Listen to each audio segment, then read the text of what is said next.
साथियों, हम सरकार से अपेक्षा करते हैं, आग्रह करते हैं कि जैसे अभी ये महिला बैठी हैं, इन्होंने बताया कि बेटे के चोट लग गई, एक्सीडेंट हो गया। अब गरीब आदमी के पास कोई उपाय नहीं है। 108 नंबर पे फोन कर देता है अगर कोई, तो एम्बुलेंस वहाँ पहुँचा देती है। लेकिन अस्पताल की दशा तो सबको पता है कि वहाँ किस तरह से व्यवहार होता है, किस तरह से इलाज होता है। अगर कोई प्राइवेट अस्पताल पड़ोस में है जहाँ कोई दुर्घटना होती है और वहाँ पहुँचने पर वो पैसा मांगेंगे, सरकारी अस्पताल नज़दीक नहीं है और अगर पड़ोस में कोई अस्पताल है तो सरकार को व्यवस्था करनी चाहिए कि जो भी खर्चा उसमें आएगा सारा पैसा उस अस्पताल का पेमेंट सरकार करेगी। उन अस्पतालों को सरकार के ऊपर इतना विश्वास होना चाहिए कि जो हम इसका इलाज में अगर 10 लाख खर्च करेंगे, 10 लाख का बिल बनाएंगे तो 10 लाख रुपया सरकार हमको तुरंत पेमेंट कर देगी, उसमें हिला हवाला नहीं करेगी। तभी गरीबों का जान बच पाएगा। गरीब हो या अमीर, जो ऐसी घटना किसी साथ भी कहीं होती है अचानक, तो उसके उपचार का सारा जिम्मेदारी सरकार की होनी चाहिए और उसमें कोई कार्ड की जरूरत नहीं पड़ती है। अगर नियत सही हो तो कार्ड क्या जरूरत है, सब भारत के ही तो नागरिक हैं। और गरीबी जिनको चिन्हित करना है कि कौन गरीब है कौन अमीर है, जब वो आकंठ भ्रष्टाचार में डूबे हैं तो वो कैसे चिन्हित करेंगे? वो जो अमीर होगा उसको गरीब बता देंगे और जो गरीब है उसको अमीर बता देंगे। इसलिए जब तक ये भ्रष्टाचार जड़ से समाप्त नहीं होता तब तक आप ये गरीब अमीर का कोई मतलब ही नहीं है।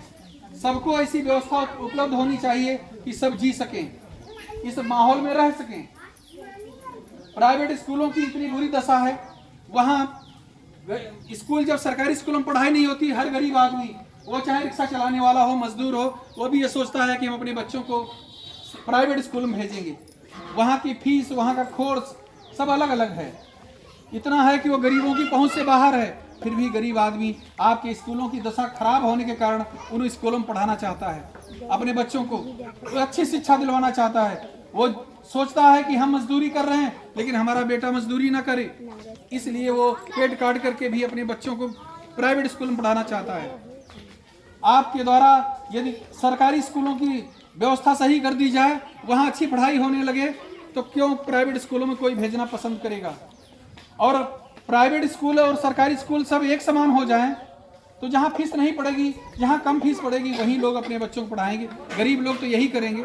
अमीर अपना रुतबा मेंटेन करने के लिए बड़े स्कूलों में, ऊंची फीस देने वाले स्कूलों में पढ़ाएंगे, लेकिन गरीब आदमी तो जहाँ पढ़ाई अच्छी होगी, कम फीस पड़ेगी, वहीं भेजेगा। इस तरह की जो समस्याएं हैं, अगर सरकार ये सोच ले कि इन गरीबों का हित करना है तो बहुत सारे काम, बहुत सारे उपाय ऐसे हैं, आसान उपाय हैं। गांव में गौशाला, एक गौशाला केवल बनाओ और उसमें गांव के 50-50 लोग काम पा जाएंगे। आज आपकी बनाए हुए गौशालाओं में गायें भूख से तड़प तड़प कर मर रही हैं। 1000 रुपया 1500 रुपया कुंतल भूसा मिल रहा है।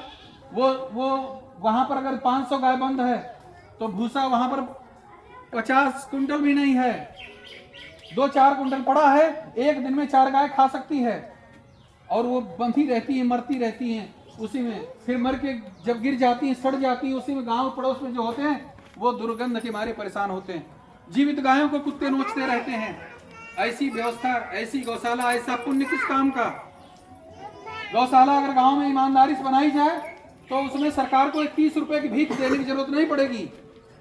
केवल चरागाह खाली करवा दो, चरवाहे भर्ती कर दो, बस वो गौशाला अपने आप चलने लगेगी और वेतन भी उसी गौशाला के दूध, दही, घी, मट्ठा इसी को बेच करके वहाँ का जो मैनेजमेंट गांव के पढ़े लिखे लोग देखेंगे, गांव के गरीबों को वहाँ नौकरी मिल जाएगी। जो पढ़े लिखे गरीब होंगे वही सब अपनी व्यवस्था कर लेंगे उसी पैसे से। उसी गोबर गैस की सप्लाई पूरे गाँव में हो सकती है। ये सिलेंडर की जरूरत नहीं पड़ेगी। ये कमीशन वाला जो गैस बाहर से आ रहा है ये बंद हो जाएगा। और गांव में गोबर जो आज बेकार पड़ा समझते हैं, वो गोबर सब बिक जाया करेगा। जो गौवंश पे सहारा है वो सब लोग बांध लेंगे उसको। गोबर अगर दूध नहीं देगा तो कम से कम 25, 30, 50 रुपए का गोबर बिक जाएगा। इसलिए किसी को खेत की रखवाली करने के लिए रात रात जागना नहीं पड़ेगा। थोड़ा सा गौवंश बचा है वो भी समाप्त हो रहा है। उसको बचाने के लिए सरकार को प्रत्येक गांव में एक गौशाला बना देनी चाहिए और गांव के कम से कम 50 लोगों को उसमें काम अपने आप मिल जाएगा।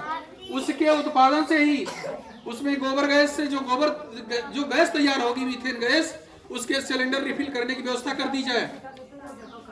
वहीं से वो शहरों में बिकने के लिए सिलेंडर चले जाएंगे। जो नौकरी कर रहे होंगे उनका वेतन आपको नहीं देना पड़ेगा। वो वेतन उनका अगर 500 रुपया रोज है तो वो भी वो उसी से निकलता रहेगा। ये जो बिजली की समस्या है, उसी गैस से जनरेटर चलेंगे और जनरेटर से गैस बनेगी और वो बिजली की सप्लाई पूरे गांव में और आसपास के गांव तक या शहर तक पहुंच सकती है। हम देखते हैं जहां पर ऐसी गौशाला बनी भी है, बिजली से चलने वाला गोबर गैस संयंत्र बड़ा लगा भी है और वहां पर जनरेटर भी रखा है जो गोबर गैस से जनरेटर चलेगा, लेकिन आज तक उसको चलाया ही नहीं गया है और आपके भ्रष्ट अधिकारी उसको देखने वाले नहीं हैं। उसको आज तक उनकी नजर उस पर नहीं पड़ी और वहां पर जो लोग लगे हैं वो 4 आदमी लगा है, 250-300 गाय बंद है। अगर उसको कह दिया जाए सबको छू के चले आओ, छू नहीं पाएगा तो उसकी सेवा क्या करेगा? वो तो वैसे मर जाएंगी। गोबर कौन हटाएगा? मैंने देखा जाके उसी में गोबर पड़ा है, उसी में भूसा पड़ा है। उसको देख, ये दुर्व्यवस्था है। जो नियत सही होगी तो कोई गाय नहीं मिलेगी, गांव वाले बेरोजगारी दूर हो जाएगी, इनको दिल्ली बंबई नहीं जाना पड़ेगा। ये गोबर गैस को रिफिल करके बेच लेंगे और उसी से इनका परिवार सबका पलता रहेगा यहीं पर। महिलाएं उसी में दूध, दही, घी, मट्ठा ये सब बना लेंगी। उसी में एक कैंटीन संचालित कर सकती हैं। ये जो घर में अगर खाना नहीं बनाना चाहे, शहरों में ये होता है, भाई किसी महिला की इच्छा नहीं है आज खाना नहीं बनाए बाहर खाएंगे, तो यहाँ गाँव में भी तो ऐसा हो सकता है। अगर गौशाला, लखनऊ में एक गौशाला चल रही, प्राइवेट गौशाला, सरकार की नहीं है वो, वहां पर जितने मजदूर रिक्शा चलाने वाले हैं सब जाते हैं, भरपेट खाना खाते हैं गौशाला में, खूब मट्ठा पीते हैं जितना पी सकते हैं और उसमें केवल फिक्स है 50 रुपया। 50 रुपये इस महंगाई में भी, जहाँ 100 रुपये से कम में कोई भोजन नहीं मिलता, वहाँ शायद 30-40 रुपये में ही भोजन खिलाते हैं वो और खूब मट्ठा देते हैं, जो इतना प्योर मट्ठा मिलता है पीने को। ये गांव में नहीं हो सकता क्या? गांव गौशाला बन जाए तो आपको रोज खाना घर में बनाने की जरूरत नहीं है। जो महिलाएं, उसमें 50 महिलाएं काम कर रही होंगी, वो खुद खाना बनाएंगी। वहाँ वही आपको 10 रुपए में खाना मिल जाएगा। जब एक जगह खाना बनेगा तो वो सस्ता पड़ेगा। आप परिवार में 10 लोग हो, अलग अलग सब खाना बनाने लगे तो वो कम से कम जितने का खाना तैयार होगा, अगर वही खाना एक जगह बने तो उसका कीमत आधी से भी कम हो जाएगी।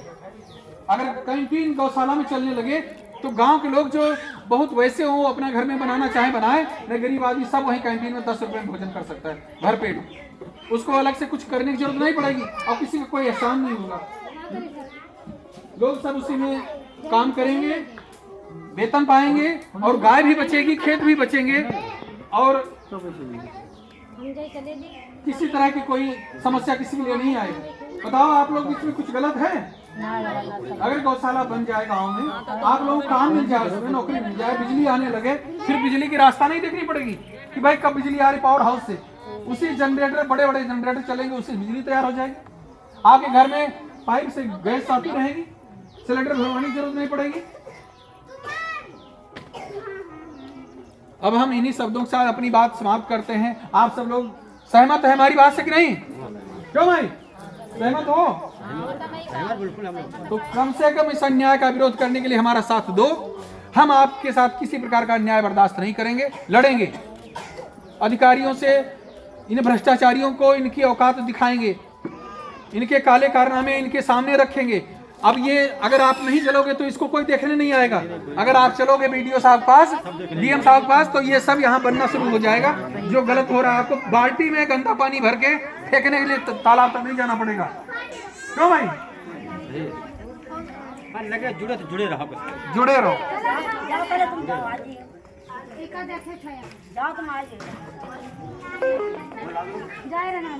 जाओ, कैसे तुम कैसे लाओगे?